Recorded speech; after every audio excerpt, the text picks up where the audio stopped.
Какой процент зданий и сооружений по Кыргызстану и Бишкеке они соответствуют требованиям сейсмостойкости?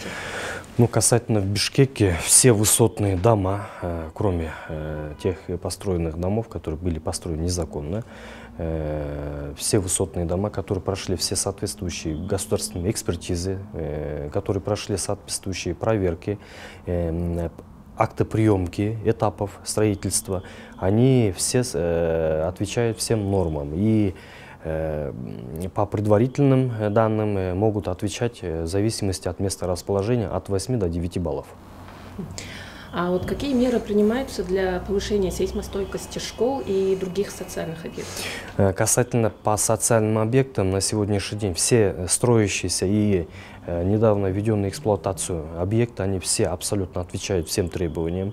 По социальным объектам, что касается школ, детских садиков, у них идут особые требования и отвечают всем нормам, и могут отвечать до 9 баллов.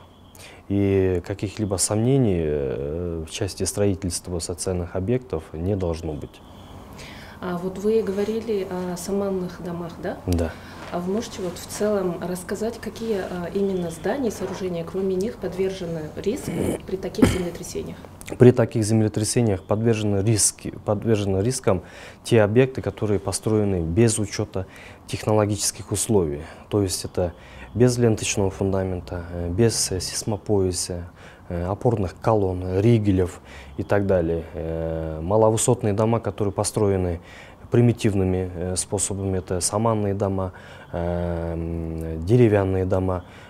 Такие дома, мы за счет этого можем сказать, что они не отвечают технологическим нормам.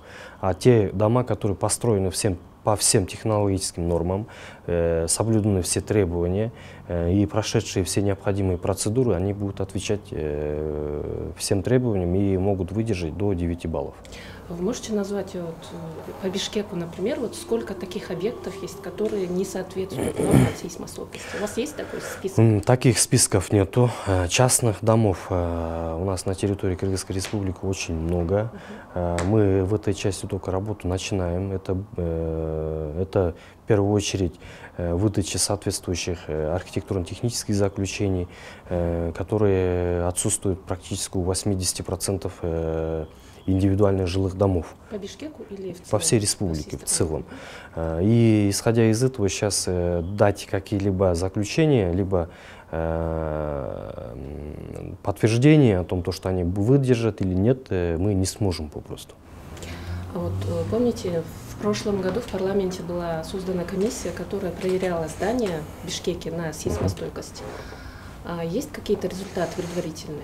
Ну, касательно... Нет, честно говоря, об этом у меня информации нету.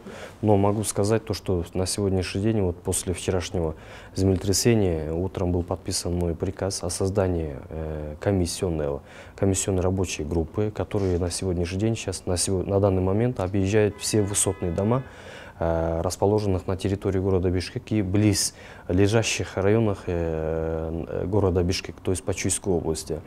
На данный момент проверены некоторые дома уже и осмотрены визуальным путем. Каких-либо дефектов, либо, так скажем, трещин не было выявлено. И данная работа будет продолжена в течение нескольких дней, и дополнительно мы дадим информацию касательно этого. Спасибо. После землетрясения будет ли усиленный, получается, контроль над именно новыми строящимися объектами и будут введены новые нормы строительные? На сегодняшний день с нашей стороны разрабатываются новые нормы. Это в первую очередь, которые будут отвечать мировым требованиям, это раз. Что касается усилений, честно говоря, на сегодняшний день наши управления, которые занимаются именно приемкой этапов, либо проверкой на соответствие проектов зданий, они работают в усиленном режиме. Эта работа была, так скажем, поставлена после землетрясения в Турции, и на данный момент она является актуальной. Хотел уточнить, есть много проектов по Бишкеку, именно новых многоэтажных домов, различные отели, повышенные, очень многоэтажные, Небоскребы. выше 100 метров, которые еще не построены, вот по ним будет может быть усиляться требования, и вот отдельно вот по южной части города, по Исакатинскому разлому тоже, какие будут приниматься меры? Что касается высотных домов, которые строятся по спецтехническим условиям, это более свыше 18 этажей, у них идет отдельная проектировка, и исходя из этого они будут отвечать всем нормам. То есть они отдельно, индивидуально, каждый объект проходит индивидуальную проверку, и индивидуальную экспертизу, и индивидуальную проверку на сейсмостойкость. И, соответственно, каждый объект будет рассмотрен индивидуально, и исходя из этого сомнений не должно быть. Что касается Исакатинского разлома, по Исакатинскому разлому на сегодня, на данный момент работает отдельная группа, так как этот вопрос очень, так скажем, интересует наших граждан, которые на данный момент сейчас выехала именно в тот район и проверяют тут высотные дома, близ лежащие к разлому. И после получения информации мы дадим еще дополнительно сообщение. А что касается предварительно полученным информациям каких-либо дефектов, либо нарушений, либо, так скажем, трещин, которые вызывают сомнения, не было еще обнаружено. Но это будет работа продолжена и дополнительно сообщим. Сегодня сообщили о том, что создана приказом рабочая комиссия. Вот, чем она займется, какая-нибудь деятельность получается, и будут ли проверяться массово объекты в Кыргызстане на сейсмостойкость? Здесь комиссия создана сейчас на территории города Бишкек, как я уже сказал, и близ лежащих районов города Бишкек по Чуйской области. И данная комиссия сейчас будет работать именно в основном по городу Бишкек.